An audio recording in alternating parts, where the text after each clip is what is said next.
Hello, my name is Bryce Tubbs. With me today is Thane Marcus Ringler. He's a speaker, writer, development coach, and podcast host. And he's taken the professional athlete's mindset to everyday people and everyday life. And the aim of this work is to really help others live and work better. And Thane works alongside individuals to help them unlock their greatest gifting for the world's greatest good, helping others to get unstuck and overcome the self-limiting beliefs that we tend to carry. Thank you so much for coming on the show today, Thane. Thanks for having me, Bryce. It's going to be a pleasure to share a conversation with you and get to connect here. Excellent. Before we move any further, for those watching, if you have not already, please come and join us inside of our free community. It's basically a mastermind where people come together and support each other every single day. Just want to personally invite you. Now, just back to what we're talking about, Thane, what was life like before you got into, coaching? And really, what was the catalyst or driver that brought you into the work you are now? Well, the catalyst, to be honest, is failure. So failure is usually the catalyst for finding the right lane, because usually we have to figure out what we're not supposed to do to figure out what we're supposed to do. Before I got into what I'm currently up to, I was playing golf my whole life. So I started when I was about 4 years old. My dad got a club in my hands, and I played my whole life since then. And I got into competition at an early age, and soon came to realize that I had a natural gifting paired with a work ethic that lent itself to being a good golfer at a young age. As I competed throughout my junior years, I knew I had potential to play golf in college, so I ended up playing at the Masters University out in California. Spent 4 years playing there, and as my career progressed, it became clear that professional golf could be an option. So I raised money my senior year. I formed a business around myself and raised investors to support that venture. It's kind of like starting a small business. It's a very similar experience, and launched into a professional golf career. Was really blessed that God allowed that to happen. And I spent almost 4 years competing on different mini tours around the US, and then over on the One Asia tour overseas in 2015.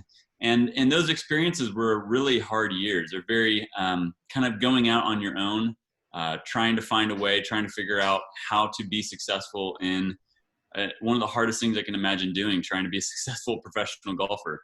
And really, the second half of my career was riddled by injury. So I had a muscle strain in my back that sidelined me for most of that time, off and on 5 different times, to where at the end of that 4 years, I really was sitting with the question of who have I been created, equipped, and called to be?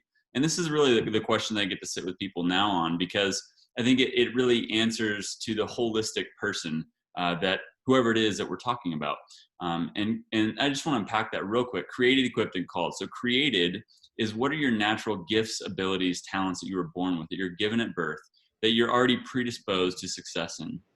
Equipped, what have your life experiences given you thus far that have informed or helped shift and shaped your perspective that you can now give that to others? And then called, what is the passion within your heart? What is the fire within your soul that wakes you up in the morning on a mission to bring that to life? And as I sat with that question for myself for several months, I realized that I could be more successful and effective outside of the world of golf than within it. And that's why I decided to make the transition. Just thinking about transition, being in transition time, as many of us now are, some are coming out of quarantine, some are still in it. Can you talk about how to be patient in that transition, really, understanding there's a plan for your life? Yeah, transitions are huge. I love this concept of Rome wasn't built in a day. The only thing you can do with Rome in a day is burn it down. So it's a lot easier to destroy things or break things or burn things to the ground than it is to build things. It takes a lot of time. So I think you're 100% right in that a lot of times we're always in some measure of transition. Actually, coming out of golf, I wrote a book called From Here to There, A Quarter Life Perspective on the Path to Mastery. And it was sharing the experiences that golf gave me of competing in golf and how that related to life. But I love that concept of from here to there, because we're always in a transition from where we are now to where we want to be in the future. And as we move from here to there, there's reminders that we need to preach to ourselves so that we can do it well, because we all forget.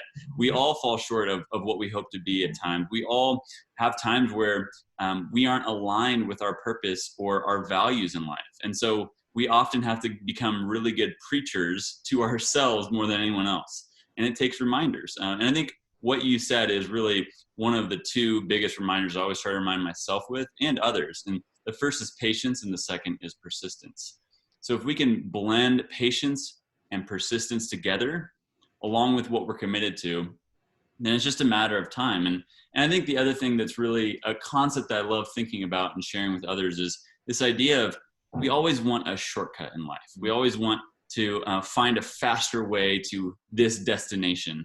And the logic of this thinking has a key fault to it. And I think the key fault is that we think that by jumping to the 10th step, we'll be ahead of the competition. But in fact, when we skip those 9 steps to get to that 10th step, we won't be well prepared enough to maintain that 10th step level of whatever it is we're pursuing. So those steps to get there, those 9 steps that it takes to get to the 10th step, instead of just skipping those 9 steps, are what's going to build you and create the muscle, the strength, the endurance, so that you can last, so that you can have stability, that it can be a sustainable progress and not just some shortcut that will end up in a bigger failure than begin with. Yeah. Let me ask you this question. So, a lot of people use the word failure to mean the end, but it almost seems like when you use the word failure, it's more of like it's just another stop on the road to where you're trying to go. Can you talk a little bit more about that? Totally. Failure is a funny word because it's got this stigma to it, right? It feels like it's a part of our identity. And I struggle with this a lot coming out of golf, playing the sport my whole life and being kind of defined as a golfer, and then pursuing it professionally as my career. When that journey ended up in a dead end, it seemed like I was a failure, not just this pursuit, but I was, because if my identity was tied in what I was doing, then I would be a quote unquote failure in that. But I think if we can separate our identity from what we do and return it to who we are as a person, that frees us up to use failure as the tutor that it can be. It can be an amazing tutor, again, to teach us what not to do so that we can learn what to do. And it always goes in that order, and it's a part of being human. So I think the idea that a dead end isn't really a dead end. It's saying this path isn't necessarily the best, so I can take a few steps back, pivot to a new direction, and start moving in that direction with all the experience I've gained thus far. Because all the lessons and the experiences that golf gave me, those are the things that equip me to do what I'm doing today. If it weren't for golf and playing professionally, I would never be doing any of the things I'm doing today. And I never planned that. So it just goes to show that failure isn't fatal and failure isn't final. That's an interesting thing because you said I never planned it. Are you a person that likes to have plans, or do you like to, how do you move forward, when the plan gets messed up? Do you need a new plan or? Totally. That's a great question. And honestly, it's something that I think it is a dance. I don't think we need to camp out on the side of all plans or no plans. I think it's a blend of both.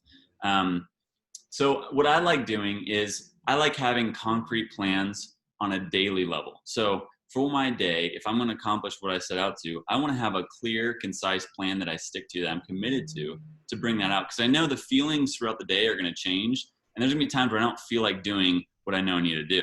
Now, on a weekly level, I want to have plans, but a little bit more flexibility in there because we don't know what each day will bring. We don't know what each week will bring. So if I can have a loose flexibility there, then I can be more adapt to adjust to what life brings our way. And I think there's rhythms to this. So if we can recognize that life is filled with rhythms and momentum, we can start understanding the ebbs and flows better so that we can adjust when we need to adjust, because no plan is perfect. And so I think we do need planning, especially on a daily level, but on a big term, long-term goals, we need to cast that vision, but allow that vision to morph and change throughout those months to really become what it needs to be versus what we want it to be. And a lot of times we don't know what we really need. And so we do need to make plans and cast vision, but we need to be flexible for what actually needs to be done in the long term. Yeah, just kind of thinking about vision, kind of running along with that. What's the vision for as far into your life as you'd like to think about? Yeah, coming out of golf, I really felt the call to be a voice to the next generation. And so that's a very big, broad, vague calling, right? And what does that mean? I don't even know fully. I still don't know. And that's okay. But understanding that at its core, I think that's the core of what I'm striving to be, is a voice to this next generation. And really, as I've gone down this road, it's become clear what my kind of rally cry is two things. It's taking ownership and it's never settling. And what this entails is self-awareness and discipline. It's saying, I'm going to take ownership for responsibility for leading myself well so I can lead others well eventually. And I'm also going to never settle. I'm not going to choose to settle for less than I'm capable of, so that I can bring about my greatest gifts for the world's greatest good. And if we can each individually commit to doing that, then we can truly change the world collectively. And so I think that's been the solidified calling, and that's shaping my decisions on a daily, weekly, and monthly level. But again, it's still vague. It's still unknown how that will concretely look. Right now, it looks like coaching. It looks like speaking. It looks like the podcast I run, and then some online courses that are coming out soon. But beyond that, I don't know. Right. Can you talk a little bit more about the podcast, maybe where people can find it and what it's about? Totally. Thanks for asking. It's called The Up and Comer Show, and I've been doing it for almost 4 years now. It started as a passion project with a friend from college of mine, and it's really turned into this beautiful community and this constant learning process for me. And it's all about this process of becoming, this process of being an up and comer in life. So we've got over 150 episodes, and you can find the whole show and all the info on any podcasting channel or host. And we have a website called theupandcomershow.com. 150 is a lot. Congratulations on that dedication. Thank you. It's been a sweet journey. I mean, I never planned to make it this far, and here we are. So, nice. Where can people go to learn more about you, or where can they go to connect with you further? Totally, yeah. So thanemarcus.com is the hub for all my work. So it has my book, my blog, it has links to the podcast, and it has information and resources about the coaching practice I run as well. And that's a great place to connect. I have links on there to everything, and would love to hear from people. One of my favorite things I like to share anytime I try to share other words is this quote by Bill Simon. He said, "I was born on third base and thought I hit a triple." And I think it's important to say that, I was born on third base in many ways. I was given a lot of opportunities that a lot of people have never had the chance, and I feel very blessed. And because of that, I want to give back to others. And so I just want people to know that I don't know it all, and I'm in the process of learning just like anyone else. And in the coaching practice, what I really strive to do is come alongside others as not only a coach, but a teammate to help bring about their greatest gifts for the world's greatest good. Nice. Thank you for your time today. I really appreciate hearing more of your story and learning more about you. Thanks so much, Bryce. Appreciate you having this platform and sharing other people's stories. It's a sweet blessing. So yeah, it's been really rewarding, and just for those watching, hopefully you enjoyed watching this as much as we enjoyed creating it. Hopefully you found this very valuable. And again, if you have not joined us inside of that community, I just want to personally invite you to it, because again, we're just supporting each other every single day. And some of the conversations that we've had, have been pretty rewarding, and I'm pretty glad that, we have this forum for people. So I'm going to put some links either above or below the video. Now, if you enjoyed this, please hit that share button so other people can get some great value as well. Have a great day. We're done recording. Thanks once more to Thane Marcus. I really appreciate you. And Thanks, for those watching, we'll see you guys later. We're done in 3, 2, and